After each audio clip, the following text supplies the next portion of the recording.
Oui, donc on est propriétaire de logements diffus et on est propriétaire de résidences, aussi résidences sociales, pensions de famille. Donc ça, c'est l'action historique de la Fondation. Et depuis 2012, on fait du financement de projets. On finance donc en direct l'association Les Petits Frères des Pauvres. Nous, on est une structure indépendante, une structure juridique à part, la Fondation des Petits Frères des Pauvres. Mais on finance aussi d'autres associations, principalement des petites et moyennes associations qui portent des projets en faveur des personnes âgées isolées.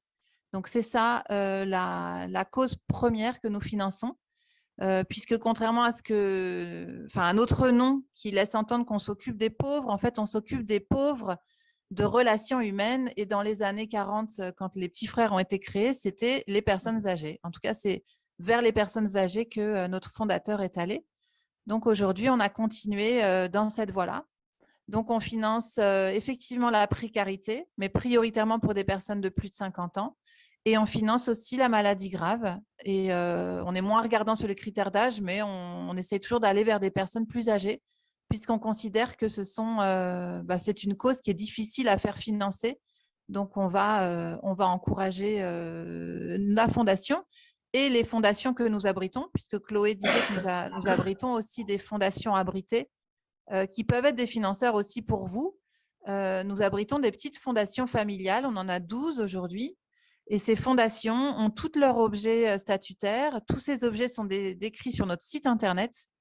Et, euh, et elles peuvent financer des actions, des projets portés par des associations.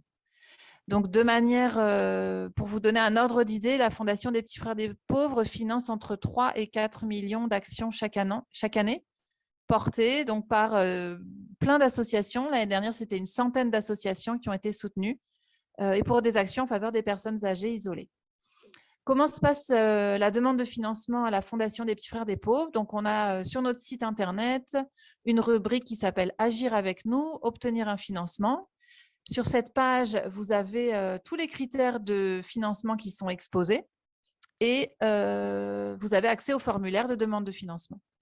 Donc, ce qui est au préalable, avant de remplir le formulaire, c'est indispensable aujourd'hui avec l'outil que nous avons de vous déclarer auprès de la Fondation pour qu'on puisse enregistrer le nom de votre association.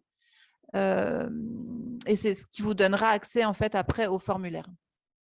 Le formulaire ensuite, c'est un formulaire qui est relativement classique avec lequel on demande de joindre des pièces concernant votre association, la composition de votre CA, les comptes. On regarde aussi beaucoup la partie financière. Donc, nous, on financera en priorité des petites et moyennes structures.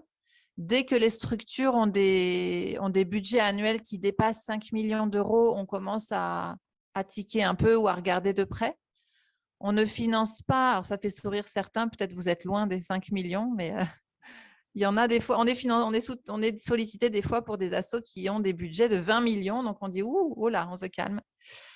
On ne finance pas les organismes publics, ou alors c'est vraiment à la marge, mais on ne finance pas les CCAS publics, on ne finance pour l'instant pas des hôpitaux publics, on ne finance pas les EHPAD publics.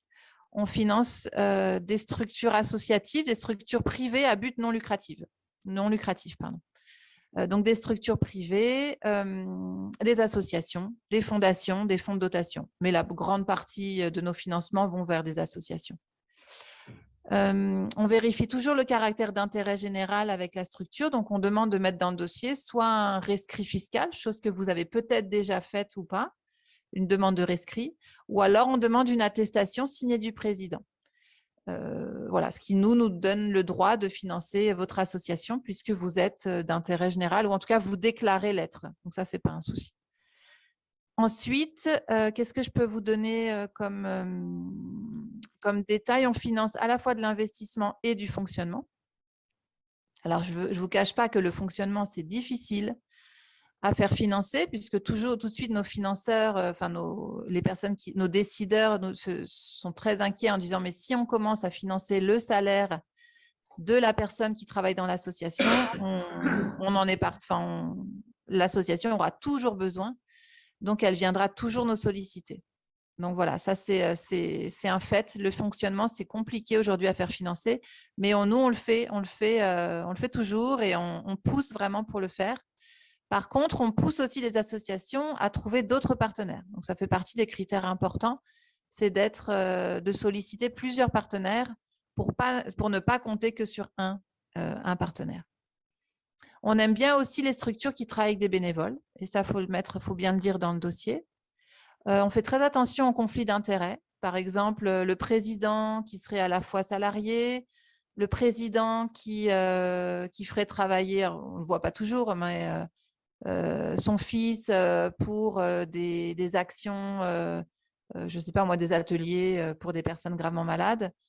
Quand on voit un lien comme ça, on fait très attention au conflit d'intérêts. Donc, que la structure montre qu'elle est gérée de manière saine et que ces décisions sont prises de manière autonome et saine et qu'il n'y a pas du favoritisme pour l'un ou pour l'autre. On l'a vu, des fois, on l'a vu des présidents qui se salarient. Et ça, nous, on ne finance pas d'associations qui décident de salarier leur président. Voilà, c'est des partis pris, mais le conflit d'intérêts, c'est vraiment important à prendre en compte. Et dès la création, même si vous êtes une petite structure, c'est important. Moi, j'encourage vraiment les porteurs de projets à être le plus synthétique possible. Il ne faut pas hésiter à faire relire vos dossiers de demande de financement, même si c'est très contraignant, on est conscient de ça. Mais nous, si on va dans le détail, c'est parce que on est très contrôlé derrière. Il faut le savoir, on a nos commissaires aux comptes qui vérifient toutes les conventions qui sont signées avec une association soutenue. Donc, on a besoin d'avoir un maximum d'informations dans le dossier de demande de financement. On fait du financement tout au long de l'année. On n'a pas de calendrier précis pour l'instant en tout cas. Peut-être ça changera en 2023, mais pour l'instant en 2022, c'est le cas. S'il y a des changements, il faudra bien aller sur notre site internet et ça sera indiqué. Donc, on fait du financement tout au long de l'année pour des actions, comme je disais, en faveur des personnes âgées isolées, des personnes précaires, prioritairement âgées, des personnes malades, gravement malades, prioritairement âgées. Voilà, c'est les 3 types de publics qu'on soutient. Et puis, on a aussi un appel à projet. Donc, depuis 3 ans maintenant, on a un axe fort qui est l'habitat partagé, l'habitat inclusif. Peut-être ce sont des sujets sur lesquels vous travaillez aussi. Donc, nous, on soutient l'habitat partagé, l'habitat inclusif des personnes âgées, prioritairement précaires. Donc, on encourage des associations, on les soutient financièrement pour le montage d'habitats qui sont à destination de personnes âgées.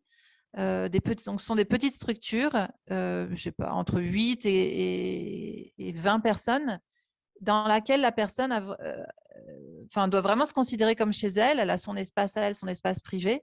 Et puis, il y a des espaces communs pour la vie en communauté. Mais elle fait vraiment partie intégrante du projet. Elle est sollicitée pour prendre les décisions concernant l'habitat, éventuellement réfléchir au projet en amont. Donc voilà, ce sont des sujets qu'on a envie de financer aujourd'hui. Donc, si vous avez connaissance d'habitat de ce type, sachez qu'on va financer en 2023. Là, on clôture ce midi un appel à projet. Donc, c'est un petit peu juste pour cette année, mais on commence à avoir des enveloppes très intéressantes pour l'habitat des personnes âgées précaires.